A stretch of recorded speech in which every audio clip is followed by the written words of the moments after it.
Bruno গেমারেসের pass থেকে Estêvão উইলিয়ানের দারুণ finishing. D বক্সে হালকা দুলে ডিফেন্ডারকে বোকা বানিয়ে রদ্রিগোর গোল।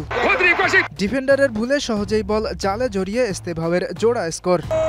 ভিনিসিয়াস জুনিয়রের পাস ফাঁকায় পেয়ে রদ্রিগোর ফের। কাউন্টার অ্যাটাকে মাঝমাঠ থেকে বল ডি বক্সে ঢুকিয়ে ভিনিসিয়াসের লক্ষ্যভেদ। বিশ্বকাপের প্রস্তুতি এভাবেই শুরু করল ব্রাজিল। ফুটবলারদের ঝালিয়ে নিতে ফিফা উইন্ডোতে এশিয়া সফরে এসেছে কার্লো আনচেলত্তির দল। প্রথম ম্যাচে শুক্রবার বাংলাদেশ সময় বিকেলে মাঠে নেমেছিল সাউথ কোরিয়ার বিপক্ষে। সেই ম্যাচে স্বাগতিকদের ৫-০ গোলে হারিয়েছে সেলেসাওরা। ম্যাচের ১৩ মিনিটে এস্তেভাও উইলিয়ান এগিয়ে দেন ব্রাজিলকে। ৪১ মিনিটে ব্যবধান ২-০ করেন রদ্রিগো। বিরতির পর ৫ মিনিটের মধ্যে ফের একটি করে গোল করেন এস্তেভাও ও রদ্রিগো। ৭৭ মিনিটে স্কোরলাইন ৫-০ করেন ভিনিসিয়াস। শেষ পর্যন্ত এই ব্যবধানেই শেষ হয় ম্যাচ। এশিয়া সফরে ব্রাজিল তাদের পরের ম্যাচ খেলবে জাপানের বিপক্ষে। আগামী ১৪ অক্টোবর টোকিওতে অনুষ্ঠিত হবে ম্যাচটি।